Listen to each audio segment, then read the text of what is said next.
What if I told you the Second World War still hides stories you've never heard?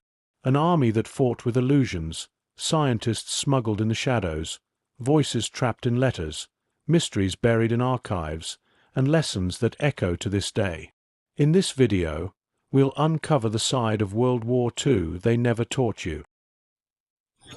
Before we begin, if you enjoy uncovering the hidden stories of history, the ones rarely told in textbooks, make sure to like this video and subscribe to the channel. It helps us bring you more of these forgotten chapters, and ensures you won't miss the secrets we reveal next.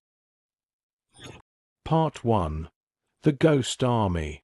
How 1,000 men fooled Hitler.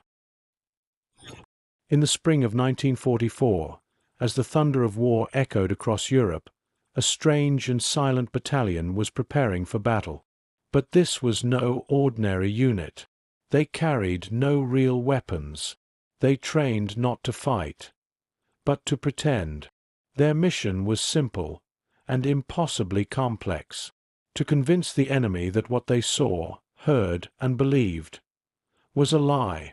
They were artists, actors, sound technicians, radio specialists, and soldiers, and they would become known as one of World War II's most bizarre, most secret, and most daring creations: the Ghost Army.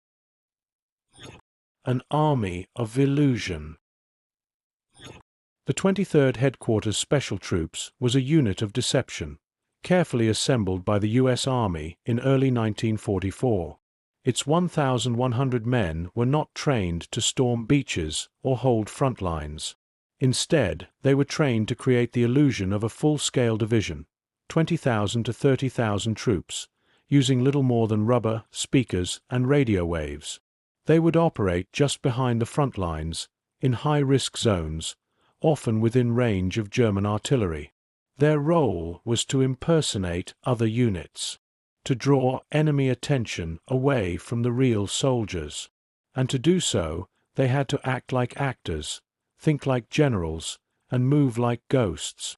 The Ghost Army was divided into three key components: visual deception units, who built the props; sonic deception units, who generated soundscapes of movement; radio deception units, who mimicked enemy traffic and faked communications.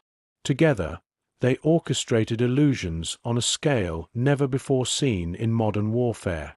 The rubber army that rolled in. At first glance, the props seemed absurd. Inflatable tanks, dummy planes, jeeps made of canvas stretched over wooden frames.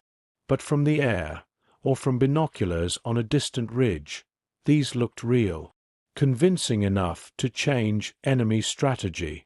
The soldiers would spend hours setting up the scenes: a fake battalion camp, complete with tire tracks, smoke pots, camouflage nets, and tents.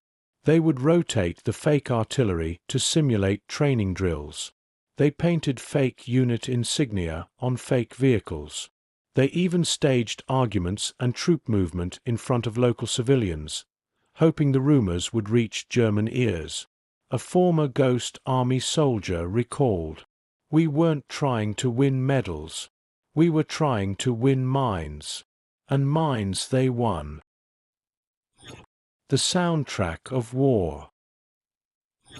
The sonic deception unit was equally groundbreaking. Known as the 3,132nd Signal Service Company, they used giant speakers mounted on half-tracks to blast pre-recorded sounds of war. The audio was layered and spatially arranged to simulate movement: tanks rolling, engines idling, men shouting orders, and even hammering noises as if constructing bridges. The recordings had been made at Fort Knox, capturing real tank units in motion. These tapes were mixed in the field, using turntables and amplifiers to suit each operation. Sound engineers had to consider terrain reflection, volume over distance, wind direction, nighttime acoustics. They could create the illusion of an armored convoy 2 miles away, moving slowly toward the enemy. But in reality, nothing and no one was there. radio silence, and radio noise. The third pillar of deception was radio. Ghost army radio operators would study the communication habits of real divisions. They mimicked Morse code cadence, jargon, and transmission patterns, everything down to the speed at which individual operators tapped messages. Then, they created phantom radio traffic to support the illusion of troop movement. Entire units were relocated, using nothing more than radio chatter and props. To German intelligence, it looked like the 6th Armored Division was approaching from the east. But the real division was miles away, flanking them from the west. In at least 20 major operations, the Ghost Army successfully confused, diverted, or delayed enemy movements, buying time and saving lives. Behind the scenes, a soldier's perspective. To the outside world, they looked like ordinary troops. But inside the Ghost Army, it felt like a strange theater production. A soldier might start the morning inflating tanks, spend the afternoon sewing fake patches on uniforms, and end the day posing as a colonel at a local bar, casually dropping fake intelligence to a suspicious bartender.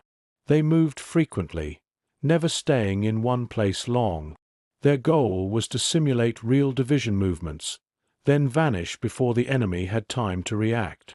Some of the soldiers kept journals.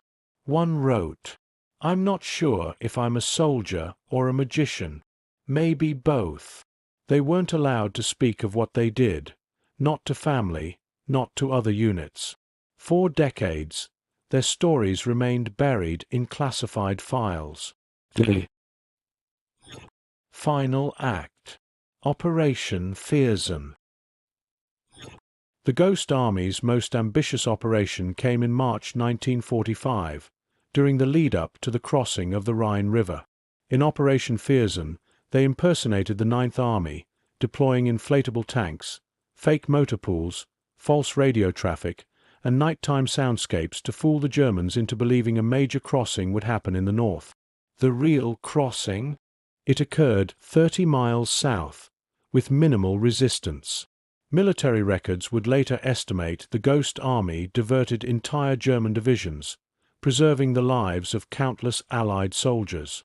It was the closest thing to a magic trick in modern war. And it worked. Legacy in silence. After the war ended, the men of the Ghost Army were ordered to remain silent. There were no parades, no medals, no mention in textbooks. Their story would remain hidden for nearly 50 years. In 1996, the operation was declassified. Slowly, the truth emerged. Documentaries were filmed. Books were written. And the world learned about the 1,100 men who fought with illusions. In 2022, the unit was awarded the Congressional Gold Medal, finally honoring their service, bravery, and creativity. They were painters and pranksters, engineers and artists. They didn't fire shots, but they fired imaginations. And in the chaos of war, they used deception to save lives. This was the Ghost Army, America's most creative weapon in World War II. Part 2. Operation Paperclip. The Secret Science Heist. The war was over. Hitler was dead. Nazi Germany had fallen. But in the shadows of victory, a new kind of mission was just beginning. The United States wasn't just racing against time. It was racing against the Soviet Union. And what they were after wasn't land or oil or gold. It was brains. This is the true story of Operation Paperclip, the secret American program that smuggled over 1,600 Nazi scientists into the U.S., not to face trial, but to build rockets, weapons, and the future. The end of one war, the start of another. In May 1945, Germany surrendered. The world breathed a cautious sigh of relief. But for intelligence officers in the US and USSR, a new war was already brewing, the Cold War. At the heart of this new rivalry was technology, especially missile systems, advanced aeronautics, and atomic research. And Germany, despite its defeat, had one undeniable advantage: the most advanced rocket scientists on Earth. Among them, Wernher von Braun, the man behind the V-2 rocket that terrorized London. The Americans had a choice. Let these scientists fall into Soviet hands, or bring them to America. They chose the latter, and in doing so, they entered a moral gray zone that still divides historians today. How to smuggle a Nazi. Operation Paperclip was born out of necessity, not morality. The goal: extract German scientists and engineers, erase or adjust their Nazi affiliations, and quietly bring them to the US. Officially, the scientists were interrogated, vetted, and approved. Unofficially, paperwork was altered. Membership in the Nazi Party was downplayed. SS records were buried. Even President Truman reportedly gave the green light only if no former Nazi members were included. But behind the scenes, the truth was much murkier. Some files were cleaned up so thoroughly, they practically glowed with innocence. Some of the men brought over had designed weapons for the Third Reich. A few had even overseen factories that used forced labor. Others were known members of the SS or had direct ties to crimes against humanity. But to the US government, the scientific value outweighed the ethical cost. Wernher von Braun and the Rocket Men. Perhaps the most famous face of Operation Paperclip was Wernher von Braun. Charismatic, brilliant, and pragmatic, von Braun had dreamed of space travel since childhood. But during the war, he put his genius to use designing the V-2 rocket, a ballistic missile capable of traveling at supersonic speed. The V-2 was the world's first long-range guided ballistic missile. It killed over 9,000 civilians and soldiers, and more than 20,000 slave laborers died producing them at the Mittelwerk underground complex. And yet, in 1945, von Braun surrendered to the Americans and was flown to Texas with his closest colleagues. He would later go on to become the father of the Saturn V rocket, the engine that would land Neil Armstrong on the moon. A man who once designed weapons for Hitler became an American hero. To some, a symbol of redemption.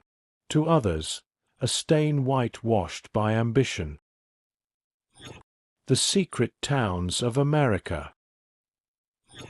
The scientists were scattered across hidden military bases and labs. Fort Bliss, Texas. White Sands Proving Ground, New Mexico. Wright-Patterson Air Force Base, Ohio. In these secret enclaves, they were given housing, salaries, and American citizenship. Their families were relocated. Their children enrolled in local schools. Their pasts conveniently rewritten. Many were told to keep quiet about their past. To their neighbors, they were just eccentric European engineers. But behind closed doors, they were working on ICBMs, jet propulsion systems, advanced chemistry, and spy technologies. They were placed in research centers like Redstone Arsenal, Los Alamos, and Langley. Some of their breakthroughs became the foundations for American dominance in space and nuclear deterrence. And by the 1950s, these former enemies were now part of America's Cold War war machine. The ethics no one wanted to talk about. To this day, Operation Paperclip remains controversial. Supporters say it helped end the war sooner and gave the US a technological edge against the Soviets. Critics argue it whitewashed war crimes and gave safe haven to men who should have faced trial. No official in the US government was ever held accountable for the cover-up. No full public reckoning ever happened. Few Americans even knew. Some files weren't fully declassified until the late 1990s. Von Braun once said, "My rockets worked perfectly, except for landing on the wrong planet." That quote may have sounded clever, but for many, it wasn't funny. Not when those rockets were aimed at civilian homes. Not when they were built by prisoners of war. The moral cost of Operation Paperclip remains a dark undercurrent in the story of American progress. The legacy of Paperclip. Today, the scientists of Operation Paperclip are woven into the history of NASA, the Pentagon, and American science. Their fingerprints are on everything from the space shuttle to modern weapons systems. It's a legacy of contradiction, progress built on secrecy, innovation shadowed by compromise. For some, it was the greatest intelligence coup in history. For others, a compromise too great to justify. Some say it was a necessary evil. Others, a betrayal of justice. But one thing is certain. Operation Paperclip didn't just shape America's future. It redefined what victory really meant.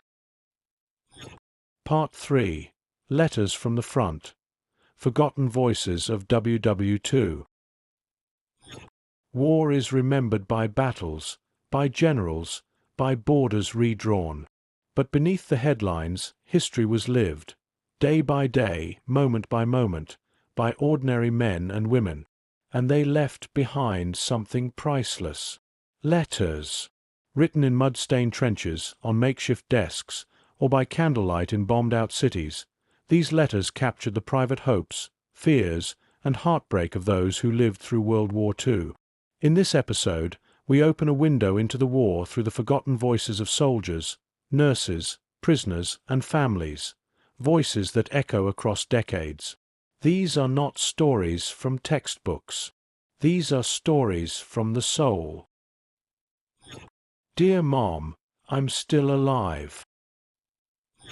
For many young soldiers, the act of writing home was both ritual and lifeline. They wrote not just to inform, but to anchor themselves to something real. Dear Mom, I'm still alive. The food's awful, and I miss your biscuits more than I can say. But I'm with good men. That counts for something. Behind the casual tone, there was fear. Censorship was strict. Soldiers could not reveal their location, troop movements, or the realities of battle. So they wrote around the truth. They joked. They reassured. But every letter carried what they could not say. I'm scared. I don't know if I'll make it home. Some letters were returned unopened, marked Kia. Others were kept in family dressers for decades, passed down like sacred texts. For some, the last connection to a son who never came home. I read your letter every morning. I pretend you're still out there, that you'll walk through the door any minute. I have to believe that.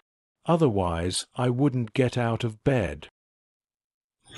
Love letters in wartime. Between battles and bombings, love found a way to survive. Sweethearts exchanged letters full of longing, coded tenderness, and sometimes desperation. My darling Ruth, I saw a rose today and thought of your hair. I hope I remember the smell when I come home. These weren't just romantic. They were emotional lifelines. Couples who had only spent weeks together before deployment built entire relationships through words. Some soldiers carried lipstick-stained letters in their breast pockets, folded over a photograph. Some women would spray perfume on the envelopes, a scent to remember them by. Others wrote letters that would never be read, addressed to the dead. If you never get this, I hope you know I loved you since that first dance. I never stopped. Not once. Not even out there. Some romances ended in heartbreak. Others endured, even flourished, through ink and imagination. Years later, children and grandchildren would find the letters bundled in twine, a love story waiting to be rediscovered. Nurses, medics, and the voices of care. While men fought on the front, women fought to save them. Letters from military nurses, field medics, and Red Cross volunteers provide a unique lens into the war, one of blood, trauma, and quiet heroism. I held a boy's hand tonight while he died. He asked for his mother. I didn't lie. I told him she loved him, and that she was proud. I hope that's enough. They saw the cost of war in its rawest form. They weren't on the battlefield, but they were inches from its consequences. Their letters often bore no self-pity, only exhaustion and a deep well of strength. I haven't slept in 3 days, but another truck is arriving, and they'll need me awake. Some nurses wrote to other women, sisters, fellow medics, confiding in ways they couldn't with family. We cried after lights out. Then we laughed at how silly we looked. But we kept going, because they needed us, and we needed each other. Their stories rarely made the news, but their hands kept thousands alive. Letters from prisoners of war. In prisoners of war camps across Europe and the Pacific, soldiers captured by the enemy held on to their sanity through words. When allowed, they wrote heavily censored postcards, barely a sentence or two, but each one a cry for recognition. Alive. Well. Miss you. Some prisoners, denied writing materials, etched notes on scraps of cloth or wood. Others composed letters in their minds, repeating them daily so they wouldn't forget, hoping to write them someday. These letters were acts of resistance, proof of life, proof of spirit. For families, receiving one meant relief and agony, because it confirmed they were alive and still suffering. Tell Mary the first dream of her laugh. Every day, every hour. Don't let her forget me. Some of those letters were smuggled out by liberated prisoners. Others were found in abandoned camps after the war, unsigned, unread, but unmistakably human. The final letters. Some letters were never meant to be sent. They were written by soldiers who knew they would soon die, tucked into pockets or passed to comrades with the words, "If I don't make it." These letters were a soldier's final will, a last whisper to the world. Tell Jimmy I'm proud of him. And please, Mom, don't let them name a school after me. Just remember me like I was, grinning and too tall for my boots. Reading these letters today is like reading echoes. They reach through time, sharp, human, unfinished. They remind us, behind every name carved on a memorial, there was once a voice. Some of these final letters ended with, "Don't be sad. Live well. That's how you honor me." Legacy of the written word. Today, many of these letters are preserved in archives, museums, and family attics. They are fragile, fading, and irreplaceable. But thanks to historians, volunteers, and descendants, they're being transcribed, digitized, and, finally, heard. They tell stories that don't make it into history books, of laughter in foxholes, of regrets too late to fix, of tiny kindnesses that saved a life. In a war of noise and fire, these letters were whispers of humanity. Some are now read aloud in schools. Others are displayed in quiet corners of memorial halls. And some are still being found. If you find this, know I meant every word. Even if I'm gone, I was here. I mattered. They didn't ask to be remembered. They simply wrote. And in their words, they left us something more powerful than monuments. Memory. Part 4. Secrets and Shadows, Unsolved Mysteries of WW2. World War II ended in 1945, but not every story did. In the ashes of cities, in sealed archives, in the memories of aging veterans, questions remain.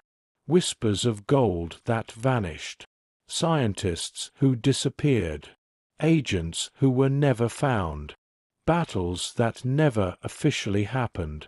This is not the war you learned about in school. These are the unsolved mysteries of World War II. Some may be legends, some buried truths, others still unfolding. The Nazi Gold Train. It begins with a rumor, a train, a tunnel, and a fortune in stolen gold. As the Red Army closed in on Germany in 1945, Nazi officials scrambled to hide their wealth: gold, jewels, stolen art. One persistent story comes from Poland. A train, packed with treasure, vanished into a mountainside. The Nazis loaded it with gold, weapons, and documents. Then they sealed the tunnel behind them. It hasn't been found since. Locals in Volbjik swear they heard explosions as the tunnel was buried. Modern treasure hunters have scanned the area, even excavated, but the gold has never been recovered. Is it a myth, or was there truly a ghost train beneath the Sudetes Mountains? The disappearance of Raoul Wallenberg. He was a Swedish diplomat, a humanitarian, a hero who saved over 20,000 Jews in Hungary. But in 1945, Raoul Wallenberg disappeared after being detained by Soviet forces. They took him, and then nothing. The Soviets claimed he died in prison of a heart attack in 1947, but eyewitnesses reported seeing him alive in Soviet camps years later. His fate remains a diplomatic mystery. Sweden demanded answers. Russia offered documents, but no closure. To this day, Wallenberg's final moments are unknown. Was he executed? Did he die in a labor camp? Or did he survive under another name? Operation High Jump and the Antarctic Conspiracy. In 1946, the U.S. Navy launched Operation High Jump, sending over 4,000 troops, ships, and aircraft to Antarctica. Officially, it was a training mission. Unofficially, conspiracies abound. Some claim the Nazis had built secret bases under the ice. Others whisper of recovered UFO technology. Why send a fleet to a frozen wasteland right after a world war? Admiral Byrd, who led the mission, later hinted at strange aerial phenomena during his expedition. Was it Cold War posturing, or something stranger? The full truth remains hidden in frostbitten archives. The death of General Patton. General George S. Patton, a brilliant, volatile commander, survived the war, but not the peace. In December 1945, he was injured in a car crash in Germany. He died days later. Official cause: embolism, but some suspect foul play. Patton was outspoken, critical of Soviet influence, and allegedly had plans to expose wartime secrets. He made enemies, powerful ones. Witnesses claimed the truck that hit Patton's car was strangely positioned. Medical reports were sparse. Some files have never been released. Was it an accident or a silencing? The Amber Room. Sometimes called the eighth wonder of the world, the Amber Room was a gift of intricate amber panels and gold leaf, a symbol of diplomacy and beauty. The Nazis looted it from Russia and transported it to Königsberg. Then it vanished. bombed, hidden, sunk in the Baltic Sea? No one knows. Countless expeditions have searched forests, mines, and wrecks. Some fragments have surfaced, but the full room has never been found. Was it destroyed? Or is it still waiting, sealed behind some forgotten door? The unwritten epilogue. History is written by victors, but even victors lose track of the truth. World War II ended with treaties, but stories continued. Some are still unfolding in newly declassified files, anonymous tips, and attic discoveries. Not every answer may come, but the search continues, because war doesn't end when the shooting stops. It ends when the last mystery is solved. Some things are lost to time, others are hidden on purpose. These were the secrets of World War II. Part 5. After the Fire.